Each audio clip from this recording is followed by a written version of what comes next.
ഞാൻ ഏകദേശം കുറച്ച് മാസങ്ങൾക്ക് മുൻപ് ഹരിയാനയിലെ ഒരു ഉൾഗ്രാമത്തിൽ അവിടുത്തെ ഒരു സർക്കാർ സ്കൂൾ സന്ദർശിച്ചിട്ടുണ്ടായിരുന്നു. അപ്പോൾ ഒരു 10-12 അധ്യാപകരുമുണ്ട്, 10-50 കുട്ടികളുണ്ട്. അപ്പോൾ ഒരു കണക്ക് ശരിയല്ലല്ലോ.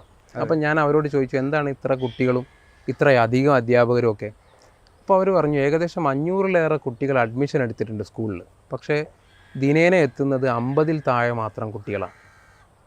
അപ്പോൾ അവരുടെ ഈ അധ്യാപകരുടെ ഒരു ദയനീയമായ ചോദ്യം, ഈ കുട്ടികളെ തിരികെ എത്തിക്കാൻ നിങ്ങൾക്ക് എന്തെങ്കിലുമൊക്കെ ചെയ്തു തരാൻ കഴിയുമോ എന്നായിരുന്നു.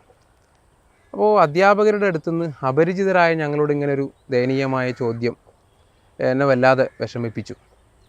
എന്നാൽ ഹരിയാനയിൽ നിന്നുള്ളൊരു കണക്ക് ഞാൻ വായിക്കാം. ഇസാൽ ഹരിയാന മേ 31,068 വിദ്യാർത്ഥിയോനെ ബീച്ച് മേ ചോടി പടായി എന്നാണ്. അതായത് ഹരിയാനയിൽ മാത്രം ഈ വർഷം 31,068 കുട്ടികൾ പാതി വഴിയിൽ പഠനം ഉപേക്ഷിച്ചു എന്നാണ്.